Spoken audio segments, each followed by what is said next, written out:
নমস্কাৰ। আমি সকলো নিশ্চয় এই ক্ষেত্ৰত জ্ঞাত যে 31 মে তাৰিখটি ৱৰ্ল্ড নো টবাকো ডে WNTD হিচাপে উদযাপন কৰা হয় আৰু এই বছৰো 2024ৰ 31 মে তাৰিখটি ৱৰ্ল্ড নো টবাকো ডে হিচাপে উদযাপন কৰিবলৈ ব্যৱস্থা গ্ৰহণ কৰিছে আৰু এই ক্ষেত্ৰত এটি পত্ৰ আহি পৰিছে। পত্ৰটিত উল্লেখ কৰিছে যে আমাৰ টবাকো ফ্ৰী এডুকেশ্যনেল ইনষ্টিটিউশ্যন অৰ্থাৎ ধঁপাতমুক্ত শৈক্ষিক প্ৰতিষ্ঠানৰ যি এটা চাইনবোৰ্ড থাকে যে বিদ্যালয়ৰ 100 গজ দূৰত্বৰ ভিতৰত ধঁপাত সেৱন কৰা বিক্ৰী কৰা তেনেধৰণৰ এটা থাকে, সব বিদ্যালয়ত নিশ্চয় আছে।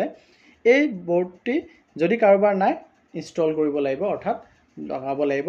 ৱাল পেইণ্টিঙে হওক বা বৰ্ড হওক, চাইনবোৰ্ড হওক, সেয়া আমি 31 মে 2024ৰ এই বিশ্ব নো টবাকো ধঁপাতমুক্ত দিন হিচাপে যি পালন কৰা হ'ব তাৰ লগত সংগতি ৰাখি সেইটো পুনৰ ইনষ্টল কৰিব লাগিব। তাৰ লগতে আমাক আৰু কিছু কথা উল্লেখ কৰিছে, কিছু ইম্পৰ্টেণ্ট কথা আছে। তাৰে এটি হ'ল যে এইবাৰৰ থিম হৈছে protecting children from tobacco industry ইণ্টাৰফাৰেঞ্চ।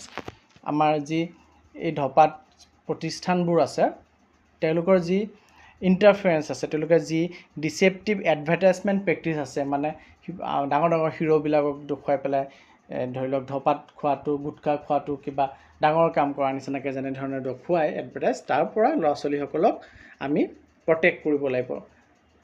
এইটো থিমৰে সৈতে এইবাৰৰ এই উদযাপন। আৰু তাৰ লগতে আমি 31 মে তাৰিখ আমাৰ বিদ্যালয়সমূহত ছাত্ৰ ছাত্ৰী আৰু শিক্ষকসকলে শপত বাক্য পাঠ কৰিব লাগিব। শপত বাক্যটো দি দিছে, অসমীয়াটো দিছে, ইংৰাজীটো দিছে। অসমীয়াত হৈছে মই শপত লৈছোঁ যে মোৰ জীৱনত কেতিয়াও চিগাৰেট, বিড়ি, ধঁপাতযুক্ত পাণ মছলা, গুটখা, খৈনী, জৰ্দা বা আন ধঁপাতজাতীয় সামগ্ৰী সেৱন নকৰোঁ। লগতে ধঁপাতজাতীয় সামগ্ৰী খাবলৈ আৰম্ভ কৰা মোৰ পৰিয়ালৰ সদস্য আৰু বন্ধু বান্ধৱীক এই বদ অভ্যাস পৰিত্যাগ কৰাবলৈ চেষ্টা কৰিম, যিহেতু ই স্বাস্থ্যৰ বাবে ক্ষতিকাৰক। আৰু ইংৰাজীত হৈছে I pledge that in my life I will not consume cigarettes, bidi, pan masala, gutkha, khaini, jarda or any other tobacco products. Further, I will try to help any member of my family and my friends who are consuming tobacco to quit this harmful habit. আৰু এইবাৰ tobacco free যোনটো আমাৰ signboard, সেই বৰ্ডটোৰ উপৰঞ্চি হিচাপে সেইটো সব স্কুলতে নিশ্চয় আছে। তাৰ উপৰঞ্চি হিচাপে এটা কাম কৰিব দিছে, এটা য়েল্ল' লাইন মাৰ্কিং কৰিব দিছে from 100 yards from the education institution. শৈক্ষিক প্ৰতিষ্ঠানটোৰ পৰা 100 ইয়াৰ্ড দূৰত এটা য়েল্ল' লাইন মাৰ্কিং কৰিব দিছে। এইটো ডিক্লিয়াৰ কৰি পেলাই যে এই এৰিয়াটো টবাকো ফ্ৰী জ'ন হয়। তাক কেনেধৰণে কৰিব লাগে মই আপোনালোকক দেখুৱাই দি আছোঁ। আপোনালোকে স্ক্ৰীনত টবাকো ফ্ৰী এডুকেশ্যনেল ইনষ্টিটিউশ্যনৰ যোনটো বেনাৰ সেইটো আপোনালোকে দেখা পাই আছে। এইখিনি কথা ইয়াত উল্লেখ থাকিব লাগে। আপোনালোকে স্ক্ৰীনশ্বটো লৈ ল'ব পাৰিব। বহল হ'ব লাগিব আমাৰ 2 ফুট আৰু দীঘলে হ'ব লাগিব 1.5 ফুট, 60 চেণ্টিমিটাৰ আৰু 45 চেণ্টিমিটাৰ। আৰু ইয়াত এই কথাখিনি উল্লেখ থাকিব লাগিব। আপোনালোকে এইটো স্ক্ৰীনত দেখা পাই আছে, এইখিনি মই গাবলৈ নাযাওঁ।